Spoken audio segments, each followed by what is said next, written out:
Hello everybody and welcome back to another episode of Ben the Human Plays Vagrus the Riven Realms. First things first, we will go to Scoria and visit the Anvil of Thadras and get Gor'Goro's armor. Dude, his portrait is updated. Once Gor'Goro joins you at the forge, Thadras becomes solemn, almost reverent in a strange way. You stand by the forge and wait for the smith's son to bring out the suit of dragonsteel armor. It is breathtaking, a true masterpiece. Thadras asks Gor'Goro to don the armor, and so your companion does, allowing the dwarves to gently clad him in dragonsteel. A new Gor'Goro stands before you. He almost looks like a demon, the carapace-like armor shifting with steely green hues, while the horns crowning the helmet give him a malevolent, threatening visage. The suit matches the orc warrior's axe perfectly. Gor'Goro moves in the armor with surprising agility, and you are certain that few warriors could match his durability now. Thadras refuses to accept payment from your companion, but the orc warrior makes sure to thank him and you profoundly, and promises to return whenever the armor needs repairs. At length, after some final trials, you decide to take your leave. Your way back to the Manzio, you ask Gor'Goro if he will leave to face his brother now that his armor is complete. No, he says quietly. For one, I pledged myself to you in return for your help, free of charge. I'm an orc of my word. You should know this. Second, he pauses. Well, I'll have to think about how to do this. My brother is not easy to find, so don't worry about that for now, Vagrus. I wouldn't mind some other trouble, though. Time to test the armor in action, right?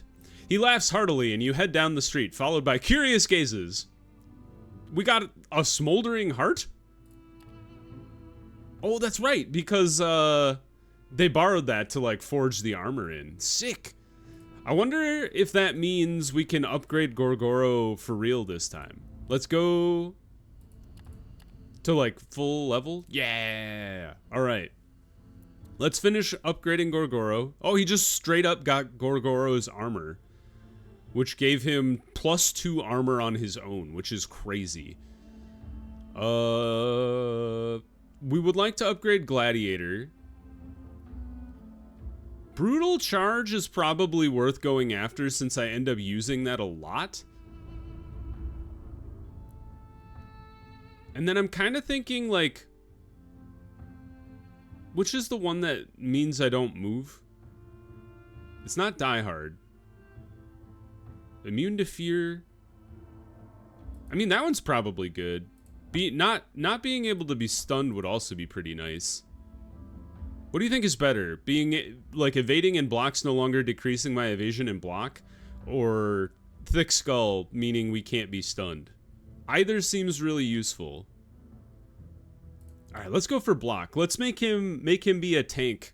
And now we have 5 proficiency left for the rest of his stuff. I guess we'll go hunting intimidation and then call that good.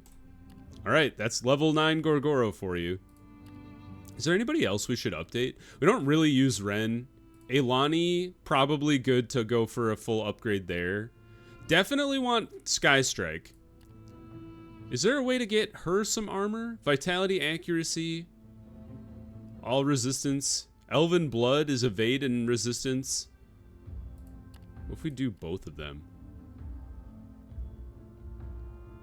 And then we go healer, herb lore, hunting, beast lore, and then we call that good? Sure.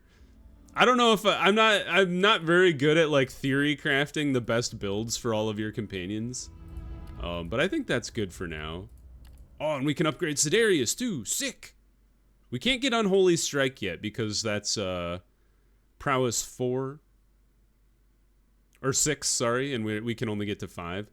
So let's see. Sergorod's Wrath, Accuracy, Initiative. He's got so many, extra things here. Vitality and Resistance. Immovable. I know that one's a really good one. People like Immovable for your tanks. Because every time you get your tank knocked to the back line, it's a pain. Accuracy and Initiative. Or Vitality and Resistance. I think Accuracy would be pretty good. And we could go... I guess we can't get Sergorod's Wrath 2 for some reason. Templar? We need Prowess. Oh, that's level 6. Okay.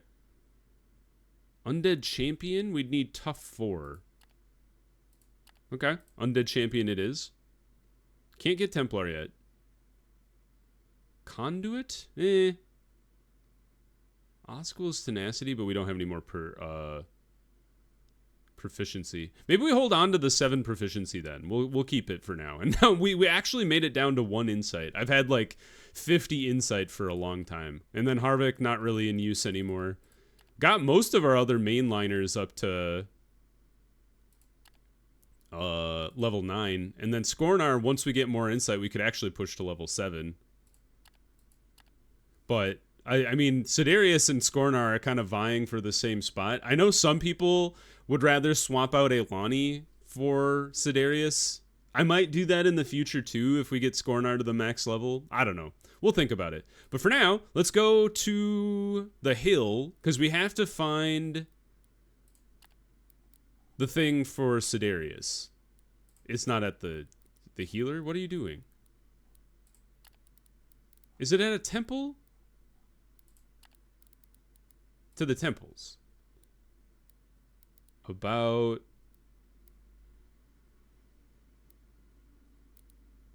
the... Wait a minute. Well, hold on. Gain access to the Tomb of Arcane in the Avernum's ossuary and search it for signs of the litany. What is the ossuary? Is it the Slag Fort? Prefect is... That can't be it. It's not the infirmary. It's not the Freelancers Guild. What the hell is an Oh, there it is. I was like, where the hell is the ossuary? Visit the Great Ossuary. We have enough rep to go. Bring Sidarius and a group of your companions down here to find the Tomb of Arcane. We've done it. You gather your companions around the entrance to the Great Ossuary. There is no point in bringing a large team, as down in the catacombs, speed is as much the most important factor as remaining unseen. As you contemplate this, Sidarius turns to you, his ember-like eyes ablaze with otherworldly fervor. I would detest having to wait, but what we are about to do requires preparation and decisiveness. Once we commit to this path, there is no going back, he declares in a deep, grating voice. Doubtless, there will be consequences to breaking into a sealed, sacred tomb. Gather your companions and descend into the ossuary. Oh, we only get to bring 4 people? Well, bring armored Gor'Goro now. And Nadir and Garrick. That seemed to work well. The last few times we've only been able to use 4 people. Deep inside the bowels of the earth beneath the necropolis, the air is cold and dry, a stark contrast to the oppressive heat above. Sidarius takes the lead and seemingly wanders aimlessly around We just let the guy who has no idea where he's going lead the way.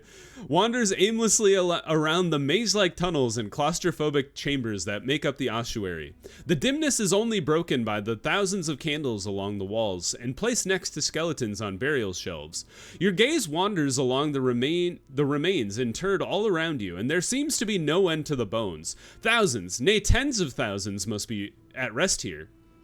Carefully placed on stone shelves or lying in intricately carved sarcophagi.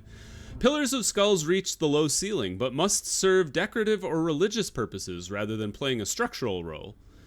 In utter silence and cold darkness, your thoughts begin to wander. You are just about to ask Sidarius where you are going when you hear a noise coming from a chamber nearby. The night has the group creep closer, and turning a corner, you can see an acolyte busying himself with a pile of bones.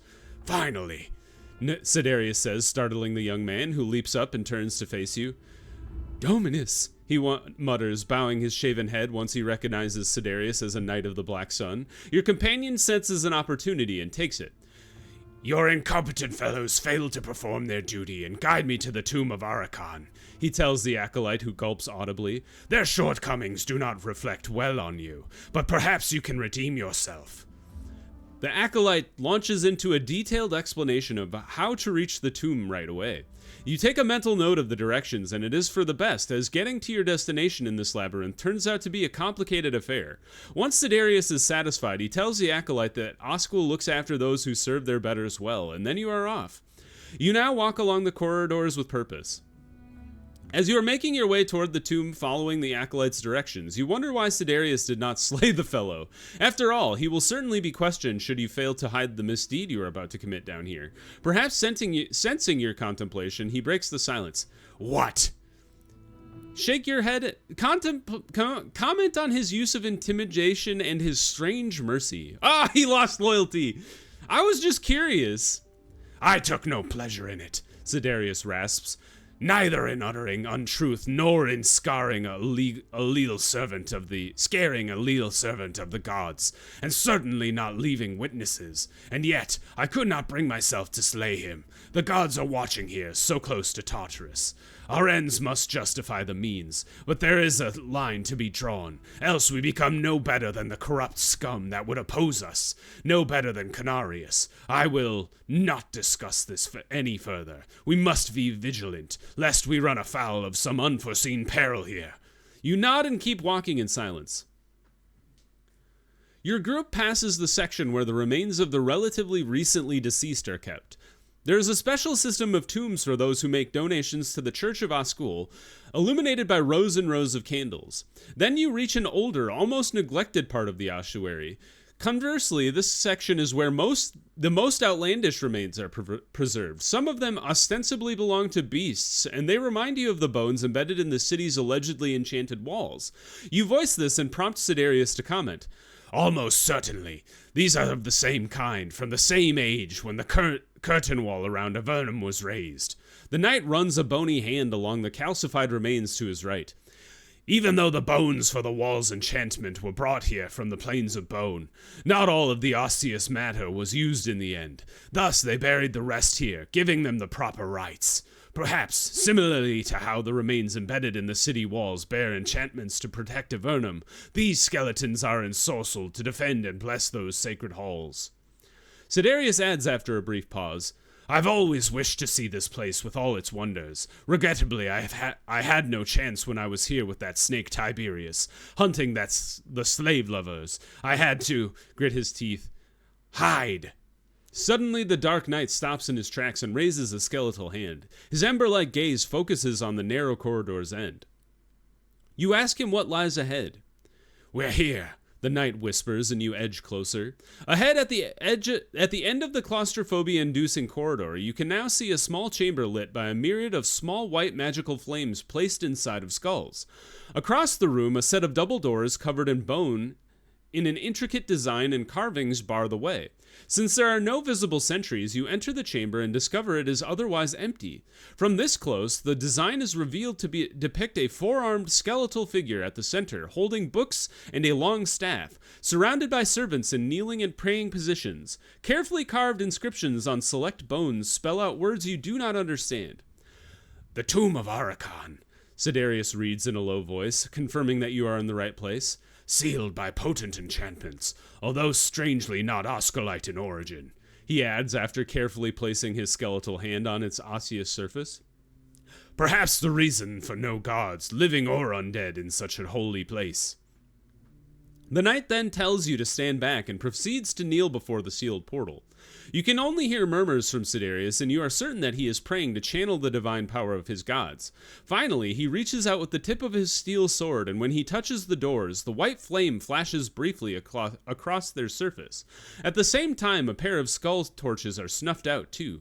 Unsealed now, the knight rasps, rising. Nonetheless, tread lightly. Sacred tomb or not, these measures appear suspicious to me. Other obstacles might be lying in wait in there.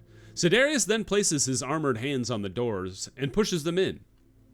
Beyond the portal, a pitch-dark chamber awaits. Sidarius enters first, and as he walks in, magical candles light themselves, and in their blinking illumination, a surprisingly spacious hall is revealed to you. Its low ceiling supported by stone columns carved to make them look like skull pillars. At the far end is a magnificent stone sarcophagus bearing the image of the same four-armed figure, and behind it, a shrine of Ascul.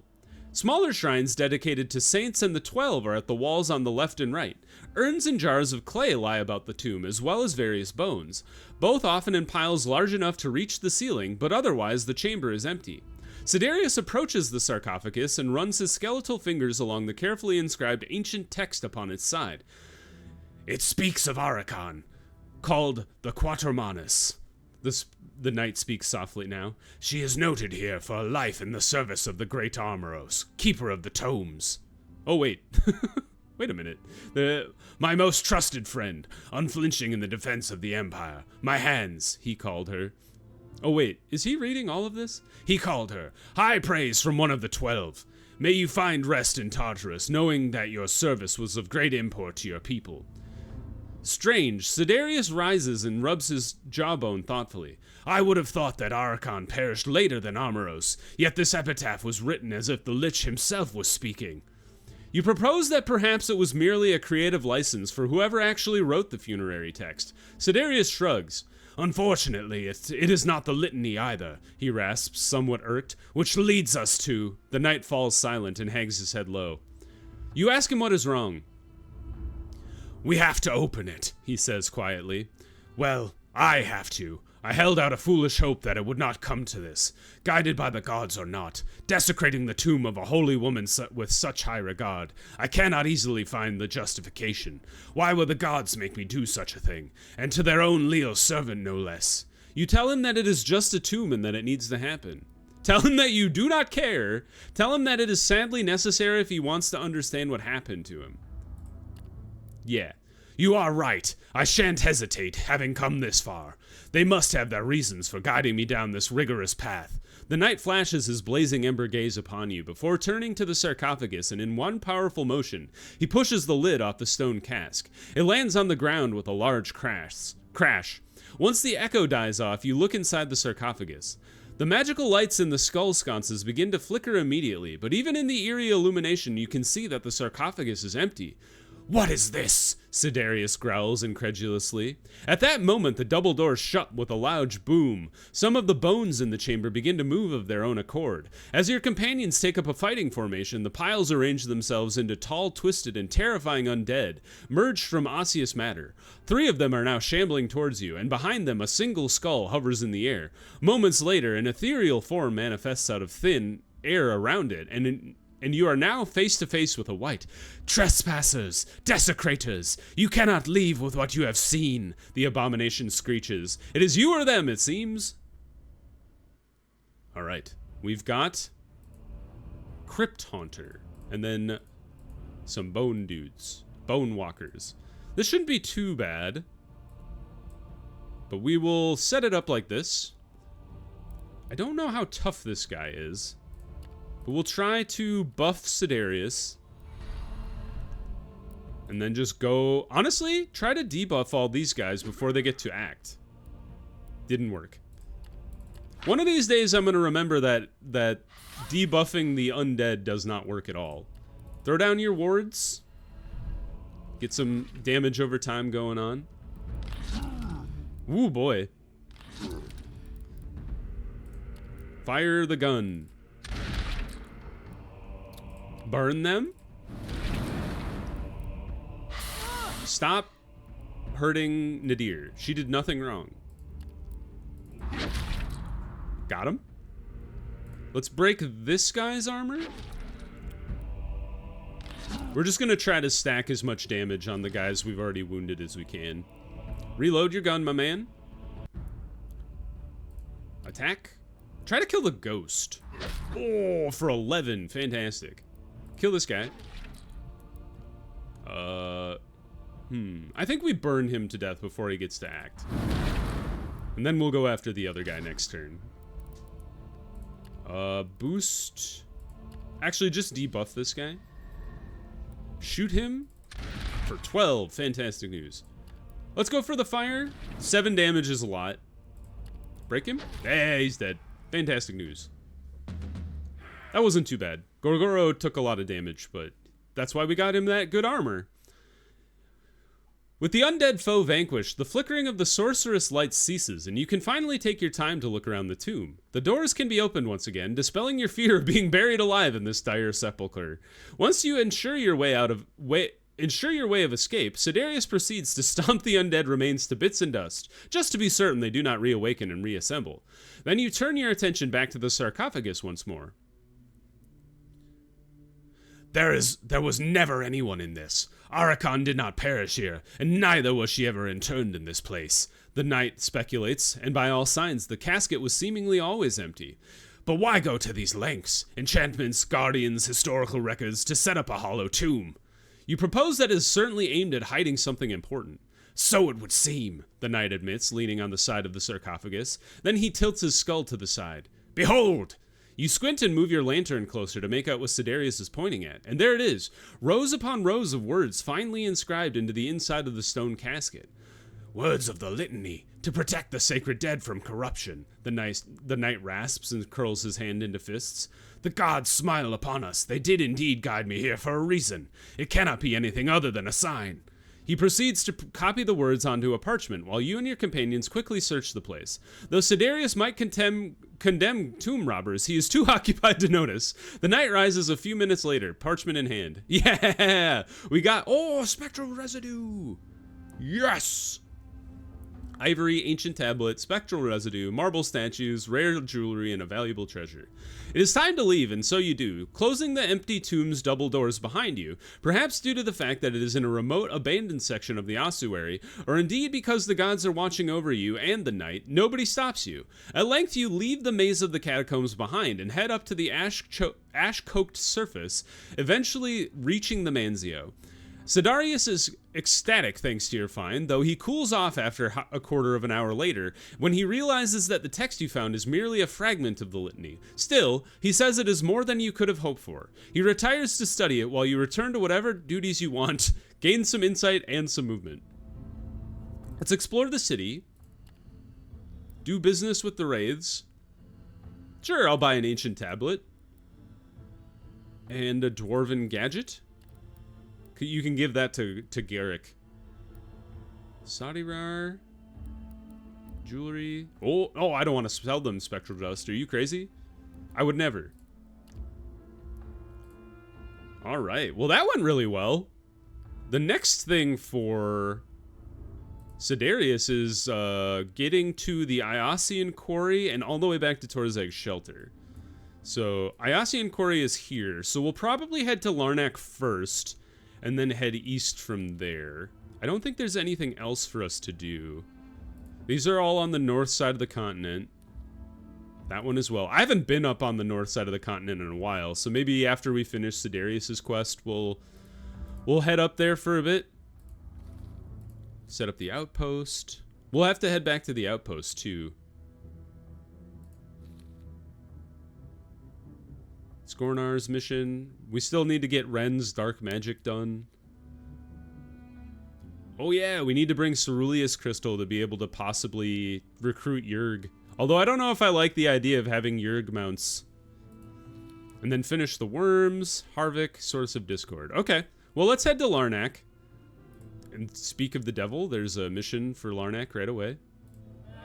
This must be just some random stuff I found.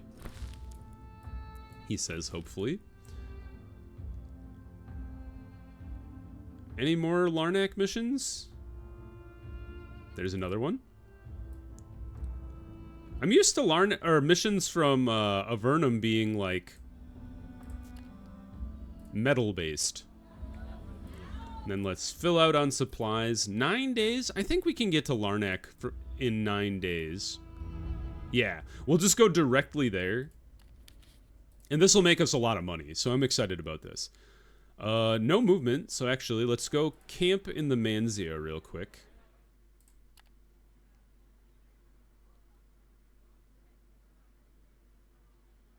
Yeah, everybody heal up. And then get a little more supplies. And then we'll head out. Oops. Bye, everybody. And then we'll head down this way. And we want to rework our stats back up. And then we will force march tomorrow because we have our stats back up. Just like I wanted. We'll go down here. Or is it better to go that way? How far... Okay, we do have to go a little further east, so maybe we go this way then. The Water Tribe. Not today, my friends. Alright, we will rest. 6 days to get to Larnak.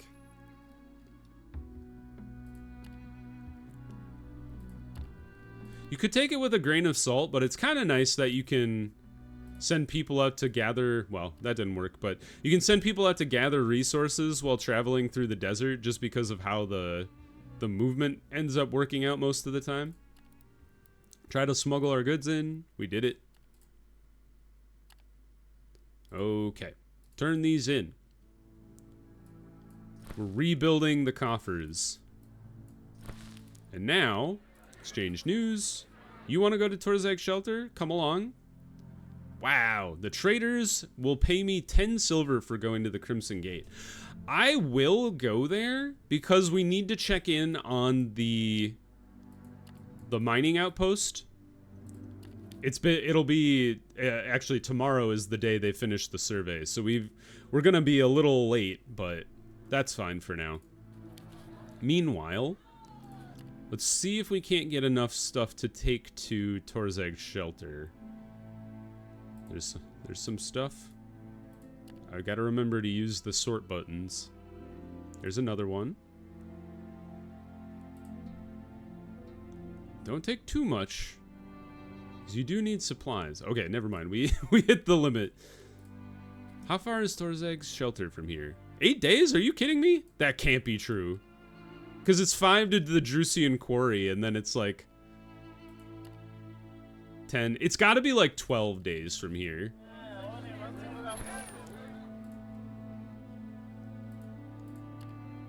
Yeah, let's buy all of their supplies. Even though they're expensive here, we kind of need them. I wish there was one more mission we could take. But there's not even anything in the right direction. I guess Mirage is kind of like, sort of the right direction. But it's kind of out of the way with how we want to travel. I guess what we could do is we could just ditch a beast of burden. And then we could lower our crew footprint a little bit. Because we're going to be traveling a long way. Alright, I like that. We don't have any movement, so let's wait and rest here today. Get some vigor back. My companions are healing up, which is nice. Head to the city gates. And then off into the desert. It's kind of neat how, like, Sidarius is clearly like, he's a new character, right? Or, I mean, he's been around, but they've added him in. It's kind of cool that you can just kind of, like, mainline his quest if you want. You're like, I got nothing else to do. Let's just learn about Sidarius. Because sometimes, like, some of the quests, like, with Gor'Goro's stuff, it's like, go around and fetch all these items. Which totally makes sense that you would need to do that in a game like this, because, like, the primary drive of the game is gathering and selling items, right? Ah, we lost our stuff. I was going to force march people today. Alright, we'll do it tomorrow. Today, tomorrow. Alright, and then into the Drusian Quarry. I think isn't it the Iosian Quarry I'm after, though? It definitely is. So we actually have to cross the mountains and go down. But we might as well pop in here, I was going to say, and see if they have anything for sale. I'm gonna buy the supplies. It might be overkill, but with us having to travel around the mountains to get to the Iosian Quarry before heading to Torzag's shelter, I'm afraid we're gonna run out of juice. Alright, rest here. Then we will head down, and then I think we'll just zip around the west side of the mountains here. Outlaws, how dare you? All right, we'll finish the episode with some combat then. That'll be fun. Let's see here. Makeshift barricade, as we always do. And then we will mount up our boys. Oh man, they're a little tougher than I thought I'd run into out here. And then we go call their ranks for sure. Activate. Fight. Fight me. All right. Sorry, Skornar. I think I'm gonna make you guys... Whoops. New group 1. Begin the fight. Roll initiative well. They did. Good job. Middle attack, as always. Let's try to stun this dude. He didn't get stunned. Do you have a hard head? You don't. You just lucked out. Even with the crit. Alright, throw down your wards. They have no counter for that. I've been whipped in the back? And then you kicked Gor'Goro. This is exactly why you want to get the immovable trait, but I don't think Gor'Goro has immovable. I'll just shoot the person in the front. Buff yourself, Sidarius, my man. Ah, stop picking on Garrick. He didn't do anything wrong yet. Alright, we killed the lady. Stop kicking my people.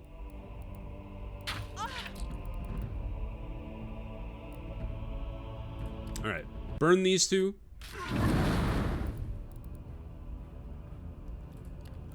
Shoot this man. Gas bomb. Do we kill this guy before he gets a chance to act? You know what? I'm gonna let Sidarius try to cleave him. So let's break this girl's armor, if she even had armor. Yeah. Stop it. I demand... Stop hurting Garrick, he didn't do anything. It's not necessarily true, but still. We'll go for this girl. Sky strike this person. Now you're stunned. Now what are you gonna do? We'll let Nadir try to finish her off. Holy crap. Reload. I was worried about that. Oh. I was gonna double up the attack on her because, or on him because that guy was behind him. Holy, the crits are coming fast and furious. You nerds didn't know what you were in for. Oh, he blocked her. We did yank him forward though. I don't know if that's a good thing, but it's something. Honestly, I should probably put Sidarius in the front. Well, I don't know. Let's just bane this guy. It is nice that he has a ranged debuff at the very least. I guess all the tanks kind of have struggled to hit people on the opposite side of the map. Alright, Garrick's really the only person who got pummeled in that battle. Overall, it went pretty well. Yikes. They're retreating. We did succeed. Did you take anything from me? Doesn't look like it. Let's just stand down. We don't need to. We don't need to hunt them to the ends of the earth. We have other things to do.